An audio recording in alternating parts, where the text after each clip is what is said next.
Spirit Bus 33, welcome. Had a couple little snags with starting this one out, trying to practice some new things. So, not quite sure how the picture on this is going to show up. And as always, I typically do not record through and check. I try to just keep this authentic and let it kind of be what it's going to be. So we'll see. Again, thank you so much for being here. For those of you that have continued on this journey with me, I'm learning so much. Grateful, as always, inspired. I am still reading Big Magic by Elizabeth Gilbert. I am almost done with the book, so you probably won't be hearing me talk about the book or quoting her. I'll be on to something else. But to start this off, gonna do a quote from that book, which I really like, and it says, "Inspiration is always trying to work with me. So I sit there and I work too.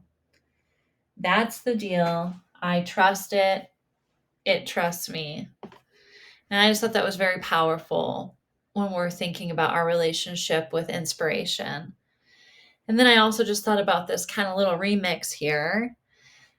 So if you'd like to join me, I invite you in doing a relaxation, grounding, a centering exercise here. So making sure that you're comfortable, that you're sitting in a comfortable place. If you're listening to this while driving, you might want to just listen and, of course, not participate. But and if any time throughout this that you start feeling uncomfortable, just open your eyes and stop. Listen to your body. Of course, consult any medical professionals you need before doing anything I say. All right. So kind of remixing this, I'm going to invite you to close your eyes if you'd like. Again, tap into that internal guidance system. Maybe you don't want your eyes closed, and that's cool too. All right, so sit in that comfortable position. I'm going to ask you or invite you to take a deep breath, and I will count. So we'll take a deep breath for 1, 2, 3, 4. Release for 1, 2, 3, 4, 5, 6. Pay attention to how your body feels. Repeat. Take a deep breath for 1, 2, 3, 4. Relax. Breathe out. 1, 2, 3, 4, 5, and 6. If your shoulders are up, I invite you to relax them, bring them down. If your mouth is clenched, I invite you to unclench your jaw, give it a little back and forth, a little massage, relax it. Take a little scan through your body.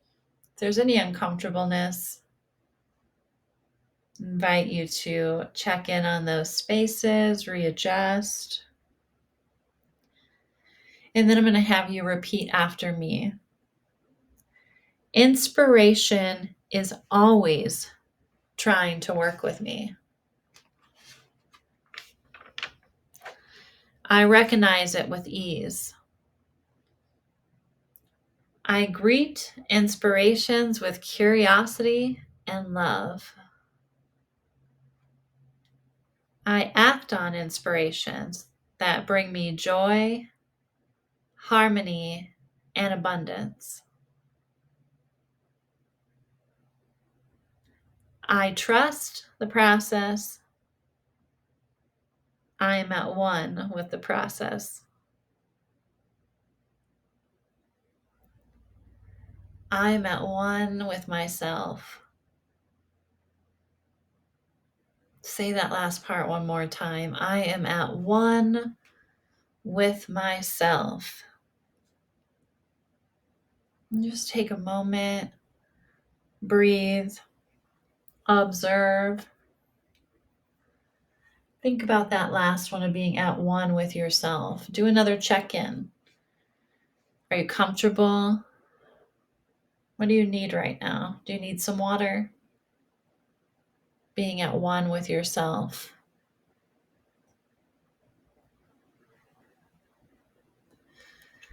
I'm going to play a sound for you to listen to. And while you're doing this, I invite for you to open your eyes, smile.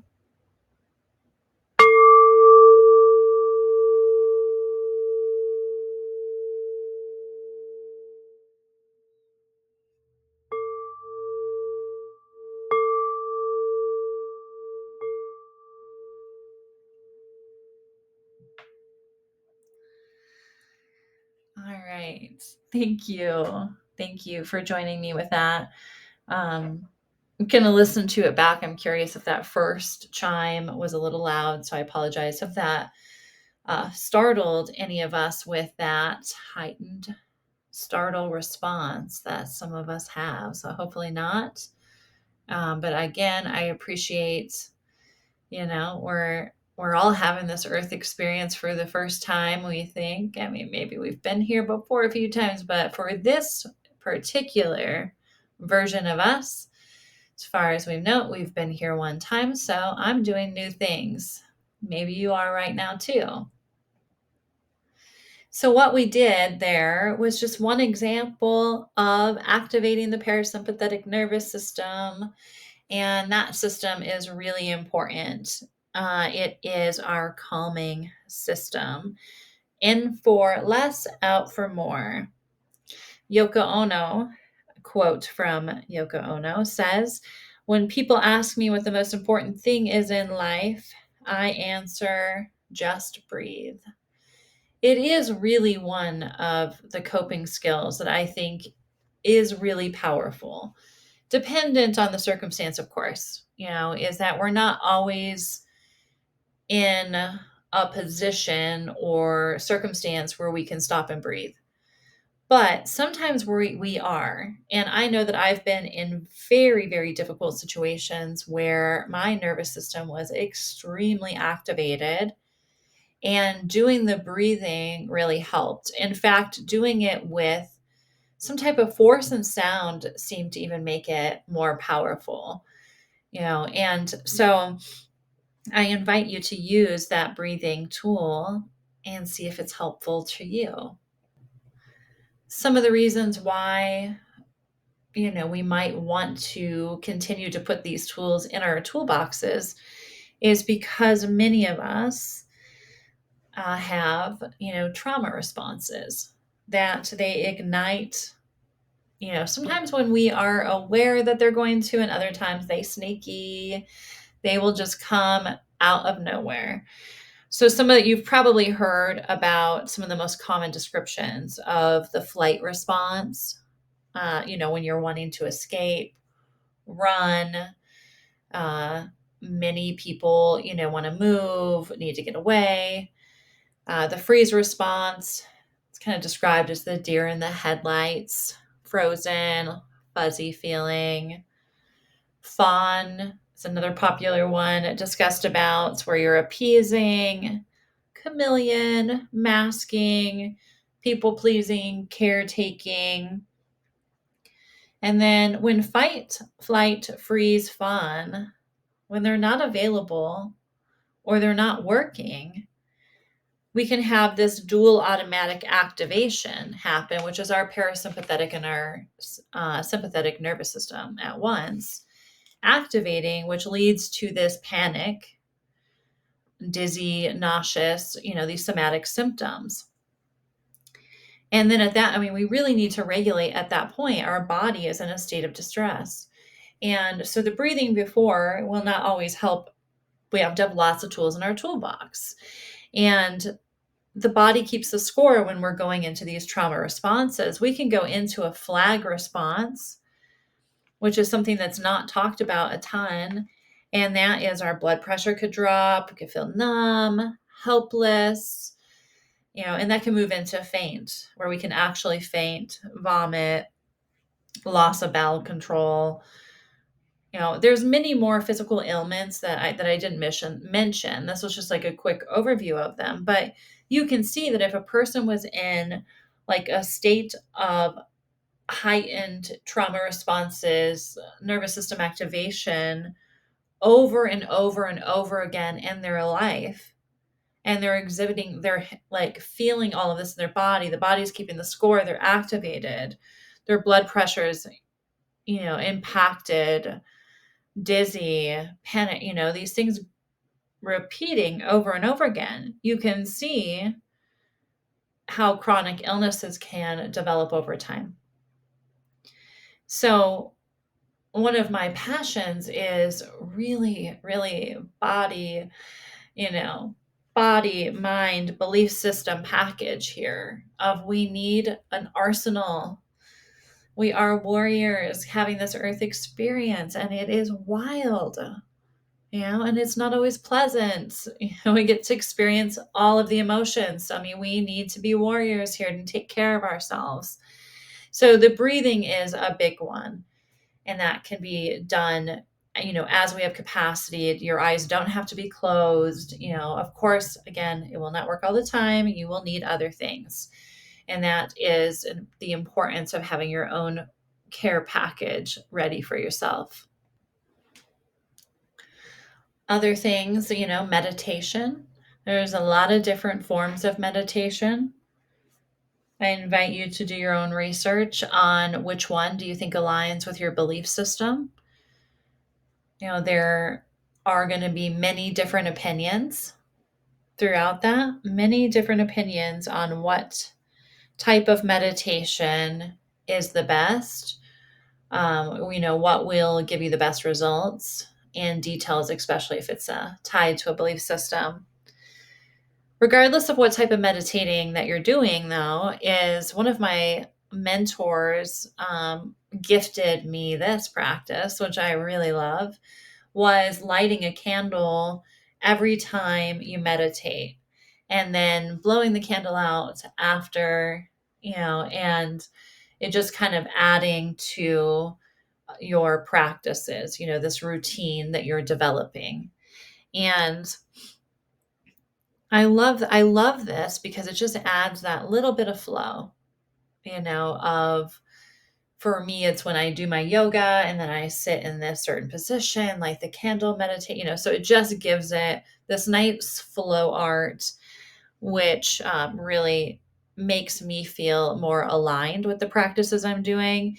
And of course, working on the intention behind them and getting clearer and clearer of observing myself while I'm doing it. Same for anyone doing your practices of observing. Am I getting lost in a lot of thoughts? Am I getting, hijacked and just kind of going through the motions?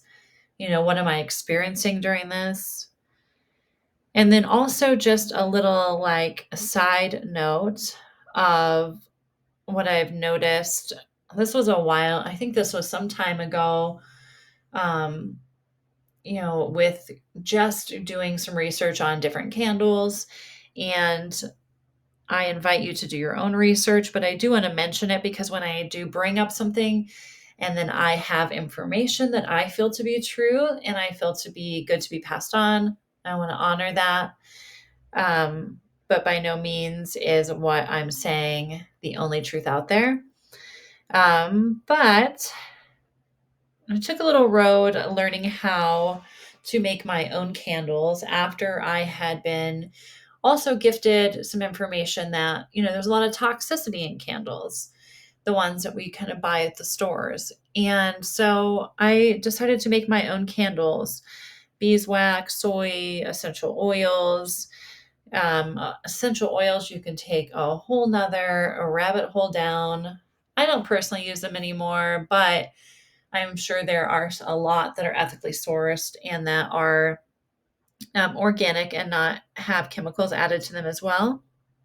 But There's a lot of other natural products that you can make candles with. And then after I took that journey of making my own candles, then, just realizing what candles I was buying was the next thing. So, long story short here, this is what I learned is, everything leaves a footprint. Here in this earth experience, everything does have one. So if we're using candles that have certain chemicals in them, they're going to, some of it's just going to go in the air. And our typical scented candles have additives that can make them smell amazing, of course, but for that amazing smell, for a lot of them, there are certain types of fragrances, not natural ones, and dyes that are added. And some of the things that are added are called phthalates. And if you take a little dive down that, they're linked to ADHD, asthma, breast cancer. There's paraffin. You can kind of tell when that's in there because your candle might stain the wall above it a little bit dark. That can cause headaches, dizziness, dermatitis. Something really important to remember is that in the United States, we do not have really great labeling laws. This is just the way it is. I'm not saying any type of conspiracy. You can look this up for yourself. We have very loosey goosey labeling laws, and they're tricksters, tricky tricks. Because you can buy something that suggests that it's safe and it's not. So labels such as pure, natural, non-toxic, meaningless, completely meaningless. You have to do your research on it and try to look for something that says fragrance free, paraffin free, phthalate free, made out of coconut wax, soy wax. And again, that's as far as my research has gone, as far as even looking into soy wax or coconut wax, like, are they ethically sourced? This can go on and on and on. But I feel that we just need to be able to make informed decisions here. That's it. And are we going to be able to completely keep ourselves from any toxins through our whole entire earth experience? No. Absolutely. I don't believe so. I haven't met anyone yet that I feel from day one in their birth, they have been completely toxin free. I think that there are people that are trying to be their healthiest version of themselves, their favorite version. They're trying to eliminate as many toxins as once. Good. I feel like that's awesome. We're all on a different journey with that though. And me sharing this information by no means means to go throw out your candles, but it just might mean, for you to decide if this is going to be part of your earth experience or not. Does this matter to you? That's your choice. You are your own mentor, your own guru, your own teacher. It's nice when we have other people around to help guide us, but your internal guidance system and intuition is available. And it's just learning to access it. It does help to work with somebody else. It does to hold that space and connect with you and help develop your intuition, your internal guidance system, help you feel a little bit more sound with your decision making, problem solving, and I think that I just got a little lost here. I think that your intuition, there we go. Your intuition is your own inner guru. And that's really powerful.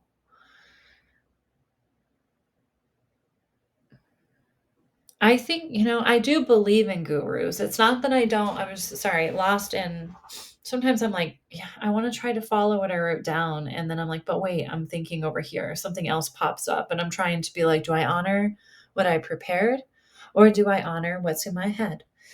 So sorry, I was having like an internal battle over that. But okay, so hijacked. I do believe in gurus. Is that I think that there is benefits to having one.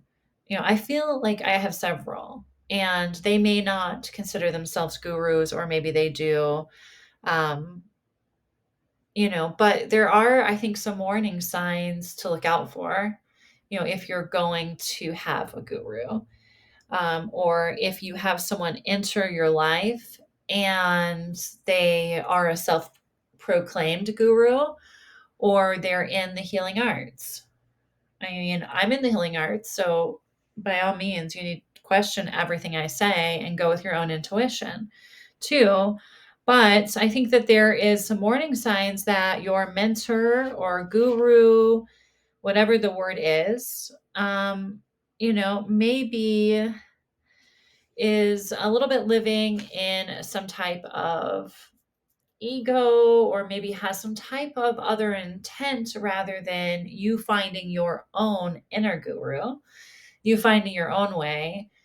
And so some things that are good to, some warning signs, some secrets, like you're not allowed to discuss any of the teachings or encounters that you have with friends and family. You're not allowed to talk to your friends and family. I mean, that's a pretty red flag, even if your friends and family are toxic for whatever reason. And they're toxic, but if somebody, no matter who you're working with, is telling you 100% you should cut them off, you have to cut them off. Don't tell them I said this, you know, probably not a good situation. Um, yeah, you're asked to gather more people. Like it is some kind of like pyramid ish type of thing of, in order to work with me, you need to gather more people.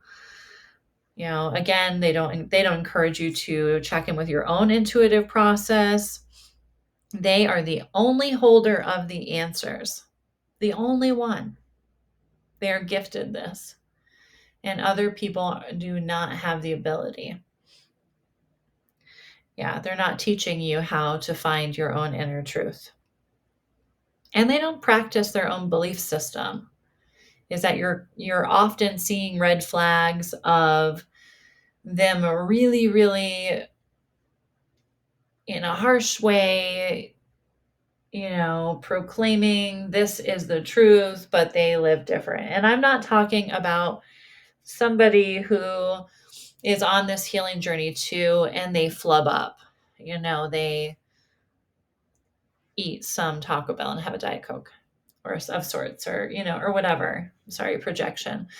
I'm not, the things that we do, they don't, the things that I'm saying that they do not even hold the belief system that they are pushing on you, but they don't act on it. Maybe they're doing something a little nasty on the side and then asking you to not do any nasty things. I don't know. There's lots of documentaries that you can kind of see where this all goes bad. And they openly and harshly judge you for falling short. So if you do, step out of this perfection, you are just not worthy anymore. Red flags. So this quote by Mariam Hasna, I love this. A healer does not heal you. A healer is someone who holds space for you while you awaken your inner healer so that you may heal yourself. It's a beautiful quote. All right. So to kind of recap is gathering different types of practices to regulate in the moment and to also have some discipline in doing practices so that you're getting those hope molecules that we talked about last time, that you're, aiding in your ability to regulate stress management. Also, deciding if you want to think about candles, a nice, really good, healthy one pairs nice with meditation of whatever sort you enjoy, and some,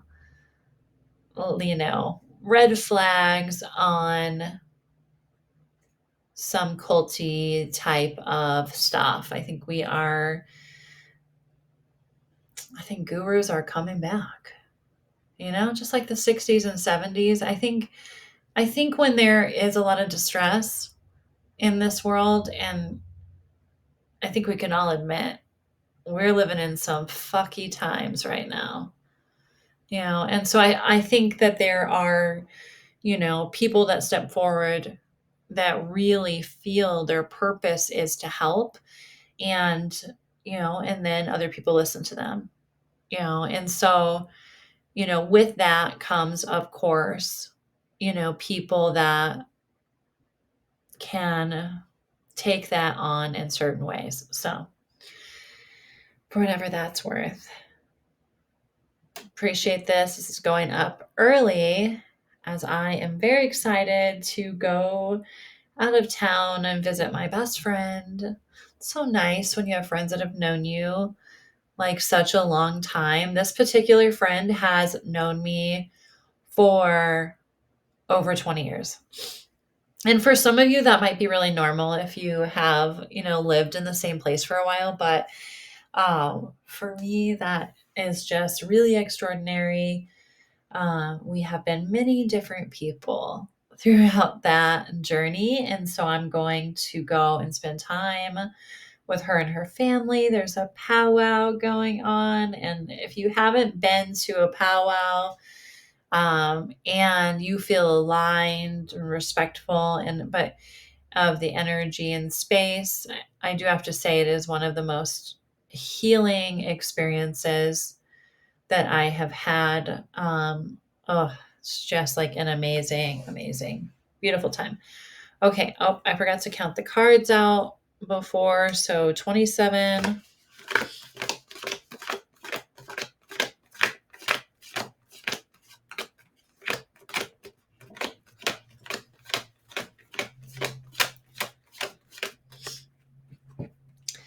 Oh, it's a good card. Ordinariness. So this card really calls on really getting in tune with this earth experience, is finding joy in the ordinary in life. There's so many things that are just beautiful, that, I mean, a lot of them I think that we're, on automatic, and we don't always think about what's happening. Is like we drive by the same trees, so we're not always really looking at the trees, or we're not slowing down and seeing, the ants or the butterfly that comes around. When we start really getting in tune with the ordinary, there's some pretty wild synchronicities that happen, and it's really beautiful what repeats in our reality. And at the times that it does repeat, I mean, just like staring at a leaf, like the complexity, of that is just so, so beautiful. It's also a really good exercise, uh, if you decide to go and have a little encounter with the ordinary, and you go and take a little walk or sit outside, and you're observing, your consciousness, your I is observing, and then you're going to have all these other things kind of come in. Your thoughts are going to come in, and your senses. Maybe you smell something, maybe your stomach growls, so you're going to have all these other things that are happening at the same time as your consciousness is observing. the ordinary, it's kind of extraordinary. Did I say that right? Okay. It's beautiful. It's amazing, is what I mean. It's extraordinary. Oh boy. Uh, but I think that gives us a really good opportunity to like really observe the difference between our consciousness that is experiencing everything, the observer, and the external things, experiences that are happening to us, our thoughts, our senses, what I said before. So it's a great exercise to get curious and see, what keeps trying to kind of override the experience. And it really is just beautiful. Like sitting and kind of getting mesmerized over something that you have not taken the time to look at before. I can't remember who that painter or, oh, I'm going to get this real wrong. I don't even know. Sometimes I just start talking and I'm like, why'd you bring this up? Because I don't have the details of it. But I think there was a painter was it a chair? Is it Picasso? I don't know. Oh boy. But just something so ordinary that can just be so beautiful and have so much depth to it. It was Van Gogh. Okay. I had to check. It was bothering me. Oh. Okay. So that's a card. I think that it's beautiful. And I hope that you get to go and experience the ordinary, the extraordinary. Uh, there is so much beauty here. Just so, so grateful. Maybe just like sitting in, if you're feeling great, if that grateful energy too is just kind of sitting in that, kind of rocking back and forth, upload that into your brain. Amazing. Okay, next week at some time, unsure, I shall see you again. Thank you.